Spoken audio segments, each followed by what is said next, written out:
मोहब्बत आवाज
विशेष করে আল্লাহর মেহবুব নবীর পরিচয় পুরা উম্মতের বুজুর্গ বুজুর্গ আল্লাহ ওয়ালা নামাজি দিনদার পরহেজগার মুত্তাকি মুসল্লি নামাজি ভাইরা পর্দার আড়ালে পর্দার রোশনে মা খালা মা বোনেরা ছাড়া রহমানা ওয়া রাহমাকুল্লাহ তাআলা আযজা ওয়া জাল্লা আসসালামু আলাইকুম ওয়া রাহমাতুল্লাহ। মহান রব্বুল আলামিনের আলিশান বরকতময় দরবারে শুকরিয়া জ্ঞাপন করছে যে রব্বুল আলামিন আজকে পবিত্র জুমার নামাজ আদায় করার জন্য আমাদেরকে মহান আল্লাহ তাআলা আল্লাহর ঘরে তশরিফ এনে পবিত্র জুমার নামাজ আদায় করার সুযোগ দান করেছেন। সেজন্য রব্বুল আলামিনের দরবারে বেহদ বেশুমার লাখ কোটিবার শুকরিয়া জ্ঞাপন করছি। সবাই একবার মহব্বতের আওয়াজে বলি আলহামদুলিল্লাহ। সম্মানিত মুসল্লিবৃন্দ, আমি আপনাদের খেদমতে আরজ করেছিলাম রবিউল আউয়াল তথা রবিউল নূর শরীফের চাঁদ দেখা যাওয়ার সাথে সাথে আমাদের দেশে এবং সারা বিশ্বব্যাপী প্রিয় রাসূল পাক সাল্লাল্লাহু তাআলা আলাইহি ওয়াসাল্লামের শুভ আগমনকে কেন্দ্র করে আমরা যে অনুষ্ঠানগুলো পালন করছি বৈধ অনুষ্ঠান, সেই বৈধ অনুষ্ঠানগুলোর ভিত্তি কোরআন এবং হাদিসে, কোরআন এবং সুন্নাহ দ্বারা প্রমাণিত, এতে কোনো সন্দেহ নাই। সেই ধারাবাহিকতায় আমি আপনাদের খেদমতে আরজ করতে চাই বিশ্ববিখ্যাত আল্লামা হযরত ইমাম কুতুবউদ্দিন হানাফি রাহমাতুল্লাহ তাআলা আলাইহি, উনি একটা কিতাব লিখেছেন আল ইলাম বিইলাম বাইতুল্লাহিল হারাম। এই কিতাবের পৃষ্ঠা নম্বর 196 ইমাম মুহাম্মদ ইবনে জাফরুল্লাহ ইবনে জহির রাহমাতুল্লাহ আলাইহি আল জামিউল লতীফ ফি ফাদল মক্কা, এই কিতাবের 231 পৃষ্ঠার মধ্যে হারাম শরীফে মক্কা শরীফে যে মিলাদুন নবী পালন করা হতো উনি সেই কথাগুলো এই কিতাবের মধ্যে পেশ করেছেন। সেটা আমাদের জন্য সবচেয়ে একটা বড় দলিল যে হারাম শরীফেও মিলাদুন নবী পালন করা হতো। জোরে বলুন সুবহানাল্লাহ। প্রিয় মুসল্লি বৃন্দ, আপনাদের প্রত্যেকের আমি মনোযোগ আকর্ষণ করছি, কারণ আমি আপনাদের কাছে একটা ওয়াদা নিয়েছিলাম, সেটা হলো আমরা যতটা পরিমাণ সন্দেহ ছাড়া নবীর মিলাদ পালন করব, এতে আমাদের কোনো সন্দেহের অবকাশ নাই। আমরা একটা ইবাদত, এটা পালন করব যুগ যুগ ধরে আল্লাহর বুজুর্গ উলামায়ে কেরাম বরেণ্য কিতাবাদের মধ্যে মিলাদুন নবী ইসলাম পালনের বৈধতা আছে পাওয়া গেছে বিদায় এই সুন্নত, এই সুন্দর আমলটা আজকে সারা বিশ্বব্যাপী সমর্থিত হয়েছে মুসলমান উম্মার কাছে, রসুল প্রেমিকদের কাছে, আশিক রসুলদের কাছে একটা অত্যন্ত প্রিয় ইবাদত এবং বর্তমান সমাজের প্রেক্ষাপটে অপসংস্কৃতি থেকে যুব সমাজকে বাঁচানোর জন্য আমার নবীর ঈদে মিলাদুন নবীর অনুষ্ঠান একটা যুগোপযোগী উদ্যোগ, এবং এটা করলে হাজার হাজার লাখ লাখ মানুষ ইসলামের সঠিক অবস্থা জানবে, ইসলাম সম্পর্কে বুঝবে, যুবক ভাইয়েরা ইসলামের দিকে ফিরে আসবে এবং সমস্ত বাধ্যতা থেকে তারা মুক্তি পাবে। দূরে বলুন সুবহানাল্লাহ। গভীর মনোযোগ। আল ইলাম বিইলামি বাইতুল্লাহিল হারাম এই কিতাবের মধ্যে বর্ণনা করা হচ্ছে, আমরা একটু গভীর মনোযোগ দিয়ে শুনুন। উনি লিখেছেন, কি লিখেছেন? ইমামে কুতুবউদ্দিন হানাফি রাহমাতুল্লাহ তাআলা আলাইহি উনি লিখেছেন, প্রতি বছর 12 রবিউল আউয়ালের রাতে যথা নিয়মে মাহফিলে মিলাদে একত্রিত হওয়ার জন্য ঘোষণা করা হয়। এবং আরো বলেছেন, সমস্ত এলাকার উলামা, ফুকাহা, গভর্নর, স্থায়ী মাযহাবের কাজীগণ মাগরিবের নামাজের পরে মসজিদে হারামের মধ্যে জমায়েত হবে। একটু সুবহানাল্লাহ বলুন।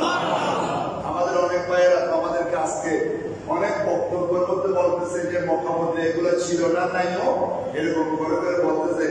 মক্কা মধ্যে এখন নাই, ছিল কেন নাই সেটা বলতে গেলে অনেক লম্বা কথা। কেন নাই? মক্কা মধ্যে অনেক কিছু নাই, কেন নাই সেটা বলতে গেলে অনেক অনেক ফিতনা ফাসাদ সৃষ্টি হবে। ছিল এবং মক্কা শরীফের মিলাদুন নবী পালন করা হতো। আল্লামা ইমাম কুতুবউদ্দিন হানাফি রাহমাতুল্লাহ আলাইহি ওনার কিতাবে সুন্দর করে স্পষ্ট করে দিয়েছেন, এবং উনি বলতেছেন নামাজের পর সালাতুল লাইল জায়গার নাম সহ বলে দিয়েছেন। নামাজের পরে, মাগরিবের নামাজের পরে সালাতুল লাইল দিয়ে অতিক্রম করে নবীজির মওলুদের স্থানে নবীজি যেই ঘরে তশরিফ এনেছেন, যারা মক্কা শরীফ গিয়েছেন, ওমরা আদায় করতে গিয়েছেন, জবলে আবু কুবাইসের পাশে আমার নবীজি যেই ঘরে তশরিফ এনেছেন, মা আমেনার ঘরখানা এখনো রয়েছে বিদ্যমান করে। সুবহানাল্লাহ। বলা হচ্ছে, উনি বলেছেন মাগরিবের নামাজের পরে সমস্ত এলাকার আলেম ওলামা, স্থায়ী মাযহাবের কাজীগণ সবাই মাগরিবের নামাজ পড়ে সালাতুল লাইল রাস্তা দিয়ে ওই নবীজি যেখানে জন্মগ্রহণ করেছেন সেই ঘরের মধ্যে যাওয়া হবে। সেই ঘরের সামনে সবাই যেতেন, সবাই একত্রিত হতেন এবং তাদের হাতে অসংখ্য বাতি, ল্যাম্প এবং মশাল থাকতো। শুধু তা নয়, সেখানে মানুষের এত বেশি ভিড় ছিল, মানুষের যথেষ্ট ভিড় হতো, কোথাও কি পরিমাণ দাঁড়ানোর জায়গা থাকতো না। সুবহানাল্লাহ। এবং তিনি বলেন, অতঃপর একজন বিশুদ্ধ আলেম দ্বীন মিলাদুন নবীর উপর বক্তব্য দিতেন, ওয়াজ করতেন। কোথায়? মক্কা শরীফে। এবং আরো বলেছেন, সকল মুসলমানদের জন্য নবীজির মওলুদ শরীফ জন্মস্থানের সামনে নিয়ে দোয়া করা হতো। এবং সকল তারপর সবাই মসজিদে হারাম শরীফে আবার চলে আসতেন এবং মসজিদে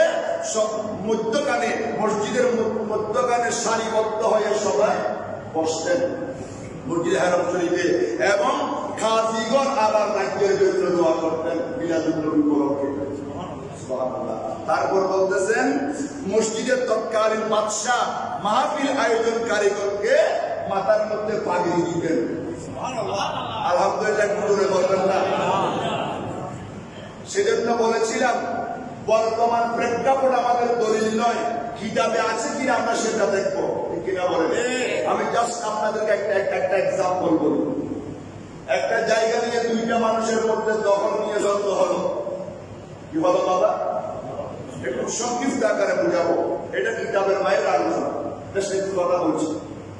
একটা জায়গার দখল নিয়ে দুইটা গ্রুপ দ্বন্দ্ব হলো, উনি বলে আমার জায়গা, উনি বলে আমার জায়গা। ঠিক আছে, বিচার হবে কোথায়? কোর্টে।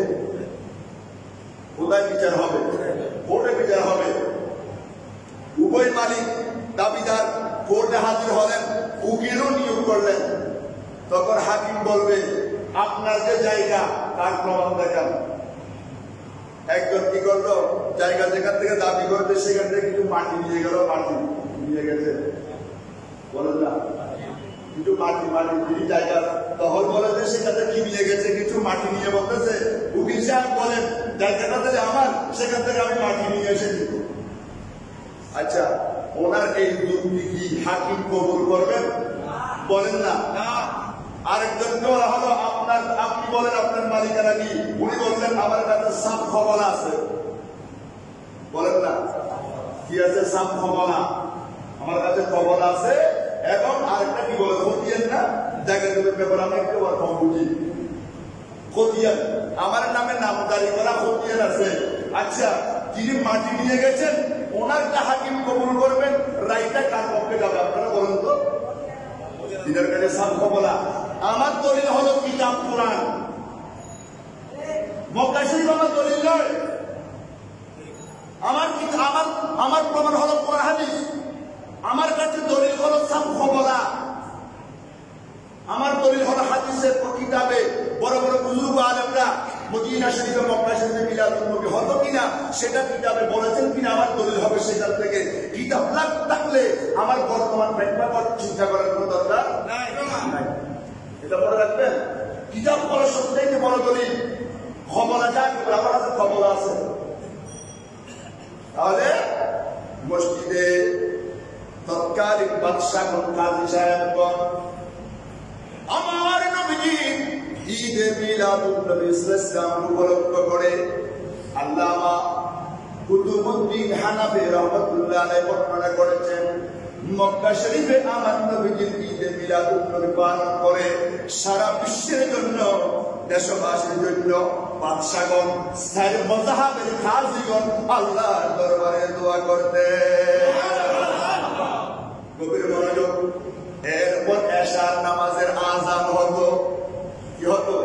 উনি ঘুমকানো মনে করেছেন, এখানে সন্দেহ করার কোনো অবকাশ নেই। এশার নামাজের আযান হতো, সকলে নামাজ পড়ে এশার নামাজ জামাতে আদায় করে তারপর আপন আপন ঘরে চলে যেত। এখানে এই মক্কা শরীফে এত বড় জমায়েত হতো যে দূর দূরান্ত থেকে গ্রাম শহর এমনকি সুদূর জিদ্দা থেকেও মানুষ দলে দলে ওই মাহফিলের মধ্যে ঈদে মিলাদুন নবীর অনুষ্ঠানে যোগদান করতে। তাহলে মক্কা শরীফ আছে না নাই? বলেন না? আচ্ছা, বিশ্ববিখ্যাত জমানার মুজাদ্দিদ আল্লামা জালালউদ্দিন আস-সুয়ুতি, এখন তার পার পাবেন না, যেখানে ইমাম জালালউদ্দিন সুয়ুতি রহমাতুল্লাহ মিলাদুন নবীর ব্যাপারে বলেছেন।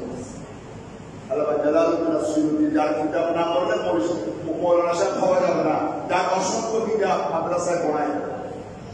আল্লামা জালালউদ্দিন আস-সুয়ুতি বলেছেন, আমি খুব তাড়াতাড়ি করে বলে যাবো, আপনারা মন দিয়ে শুনতে হবে। উনি একটা কিতাব লিখেছেন আল ওয়াসাইল ফি শারহিশ শামাইল। সুবহানাল্লাহ বলেন। কিতাবের নাম আল ওয়াসাইল ফি শারহিশ শামাইল। এই কিতাবের মধ্যে বলেছেন, একটু গভীর মনোযোগ হচ্ছে আপনাদের, কি বলেছেন দেখেন। কোন ঘরে, কোন বাড়িতে, কোন পাড়ায়, কোন মহল্লায়, কোন গ্রামে, কোন মসজিদে, কোন ঘরে যদি মিলাদুন নবী উদযাপিত হয় তখন রহমতের ফেরেশতারা ওই ঘরকে ঘিরে ফেলে, ওই মসজিদকে, ওই বাড়িকে, ওই এলাকাকে ঘিরে ধরে। আর বললেন, এবং ওই এলাকাবাসীদের উপর আল্লাহর রহমত বর্ষণ হয়। সুবহানাল্লাহ। আল্লাহ যারা দুসুরি বলবেন, আমার কথা ভালো লাগে, আমার এরকম বলার ক্ষমতা নাই, ওনারা যা বলেছেন সেটা আপনাদের কাছে শেয়ার করছে। শুধু তাই নয়, আল্লাহর বড় বড় চারজন ফেরেশতা আছে না নাই? চারজন ফেরেশতার 4 রকমের ডিউটি। জিবরাইল আলাইহিস সালামের ডিউটি হলো উনি আম্বিয়ায়ে কেরামের কাছে আল্লাহর ওহী নিয়ে নবীদের কাছে আসতেন, ওনার ডিউটি ছিল সেটা। মিকাইল আলাইহিস সালাম উনি বৃষ্টি নাযিল করেন।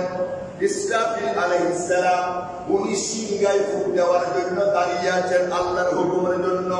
এবং হযরতে মালাকুল মউত আজরাইল আলাইহিস সালাম, ওনার দায়িত্ব তো আপনারা সবাই জানেন, বুঝেন। ওনার দায়িত্ব হলো এই পৃথিবী থেকে মানুষদেরকে মৃত্যু দান করা, মৃত্যুবরণ করে পরকালে যাত্রী বানিয়ে দেওয়া।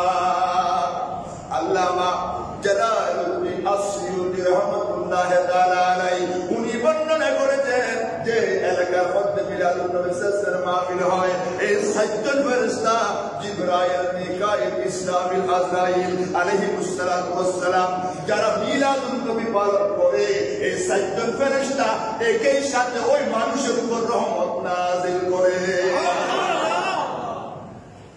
গভীর মনোযোগ।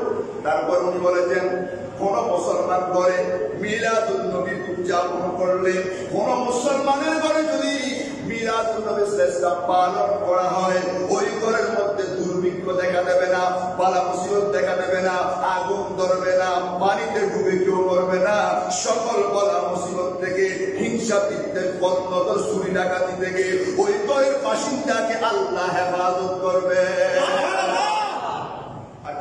উনি আরো বলেছেন আর যখন ওই মানুষ মারা যাবে যারা মিলাদুন নবী সাল্লাল্লাহু পালন করে, আল্লামা জালালউদ্দিন আস-সুয়ুতী বলেছেন ওই মানুষ যদি মারা যায় মানুষের সবচাইতে কঠিন সময় হলো যখন খবরে দেওয়া হবে, মুনকার আর নকির প্রশ্ন করবে, সেই সওয়াল জবাবটা হবে বড় কঠিন।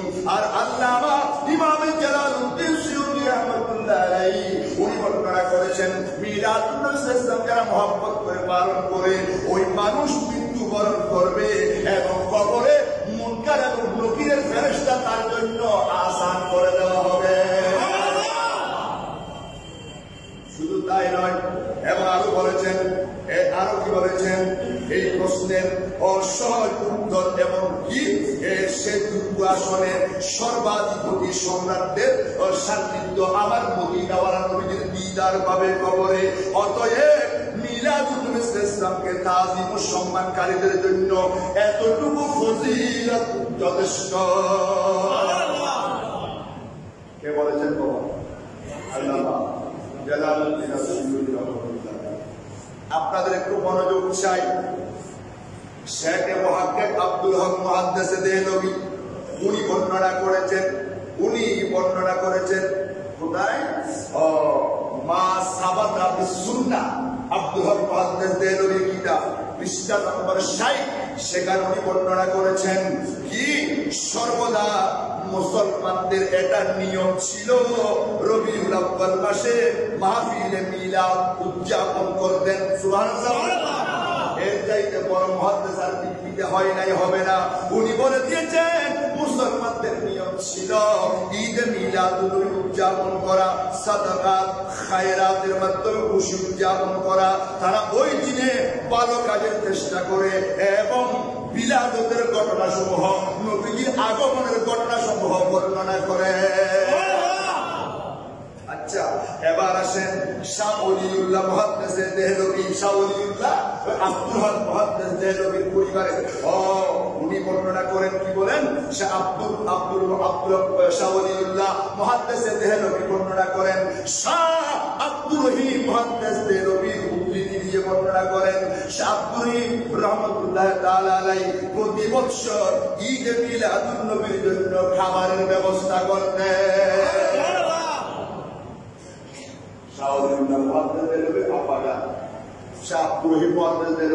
উনি প্রত্যেক বছর গরু জবে করে, ওট জবে করে, ছাগল জবে করে ঈদে মিলাদুন নবী ইসলামের মাহফিলের আয়োজন করতেন।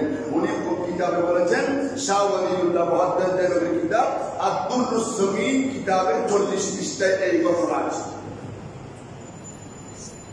আমি প্রত্যেক বছর গরু ছাগল জবে দিয়ে মিলাদুন নবী পালন করতাম। এক বছর আমার বড় একটু টাকা পয়সার মধ্যে শর্ট হয়ে গেল, তো আমি কি করলাম? কি বলতেছে? শাহ আব্দুর রহিম মুহাদ্দিস বলতেছে আমি বাজার থেকে কিছু বুনা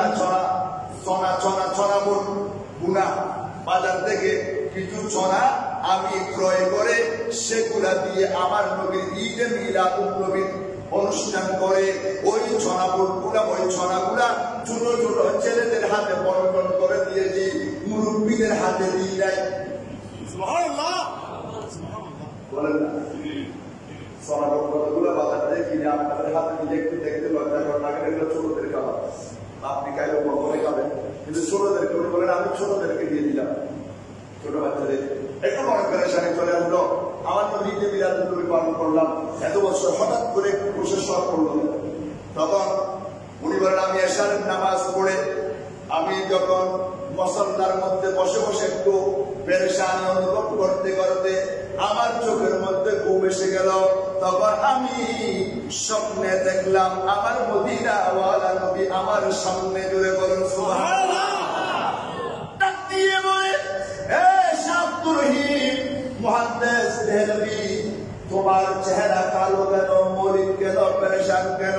তখন আমি বললাম, হুজুর আমি প্রত্যেক বছর গরু অনেক বড় করে আপনার ঈদে মিলাদ ইসলাম অনুষ্ঠান করতাম, কিন্তু আমি এই বছর আমার একটু টাকা শর্ট পড়েছে, আমি বড় আকারে আদায় করতে পারি নাই।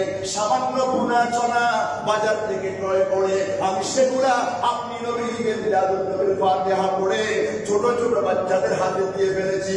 আমার মনটা সেজন্য পেরেশান, বড় করে পড়তে পারি নাই। আমার নবী বলে, ও শাহ দেখো দেখো, তুমি যখন মুহাব্বত নিয়ে আমি নবীর মিলাদ পালন করে ওই চনাগুলা ছোট ছোট বাচ্চাদের হাতে বিতরণ করেছিলে, আমি নবীর তাদের সাথে হাত ধরে নিয়ে এই চনাগুলো আমার হাতে নিয়েছি। দেখো দেখো, এখন আমি রেখে দিয়েছি তোমাকে দেখাবার জন্য। আমার মুহাব্বত এটা অনেক বড় জিনিস।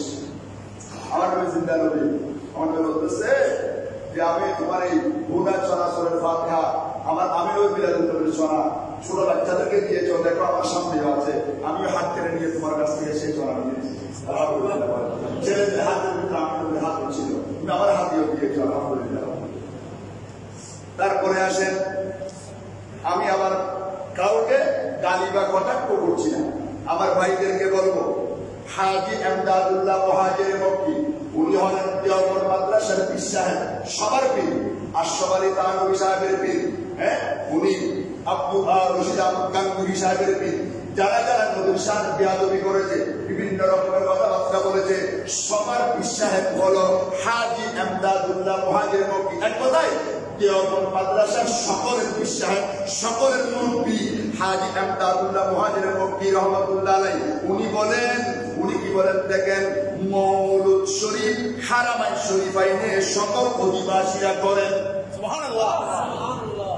আমি প্রত্যেকে যাচ্ছি অত্যন্ত বীরের সাথে বলবো, উনি সর্বজন শ্রদ্ধেয় একজন ব্যক্তি, অত্যন্ত একজন বড় মাপের আল্লাহর ওলি ছিলেন হাজী এমদাদুল্লাহ মুহাজির মক্কি রহমাতুল্লাহ আলাইহি। উনি মক্কা থেকে হিজরত করেছেন বলে ওনাকে এমদাদুল্লাহ মুহাজির মক্কি বলা হয়। উনি বলেছেন মিলাদুন নবী হারামাইন শরীফাইনে অধিবাসীরা করতেন এবং এটি আমার কাছে দলিল হিসেবে যথেষ্ট। সুবহানাল্লাহ।